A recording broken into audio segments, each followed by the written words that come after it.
Estamos aqui com a Meirelle, professora de artes, ela vai falar um pouquinho sobre a sala Casais Responsável.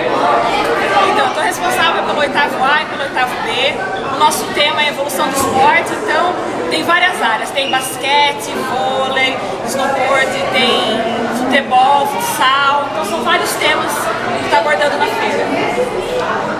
Legal, obrigada. Obrigada. As peças. O skate é composto por 4 peças principais: o shape, os rodas, os rolamentos e os truques. Mas também há outras peças menores, mas não tão menos importantes, como a lixa, que é o que permite cada atleta deslizar por ela e fazer a manobra rodar. Os parafusos, que é o que seguram as coisas. E os amortecedores, que são o que permite o skate atleta se direcionar. Tem os rolamentos que permitem as rodas deslizar no chão e o atleta andar, ele é um bobão. Dá uma manobra aí.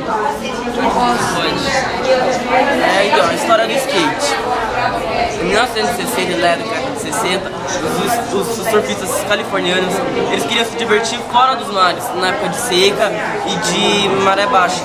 Então, eles começaram a andar vamos dizer, surfar na rua, eles queriam se divertir. Então, o primeiro skate foi basicamente uma roda embaixo de uma prancha de surf. Então, na década de 70, 10 anos depois, um grande grupo chamado Z-Boys, eles revolucionaram essa nova modalidade. Eles começaram a fazer manobras de surf em cima desse skate. Na década de 70 também, inventaram o ollie, que é a manobra básica para qualquer um. Vou mostrar o ollie aí. É a manobra básica. E começaram a fazer obstáculos. Campeonatos de obstáculos tinham que dar esse ollie. Em 1980, Rodney Mullen criou outras diversas manobras, como o kickflip e o heel flip. Até hoje, o skate, eles inventam muitas manobras.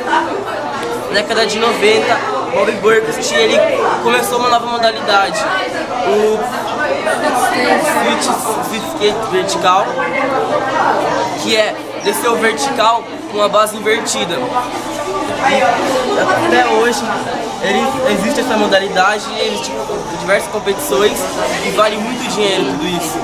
E é só. Obrigado.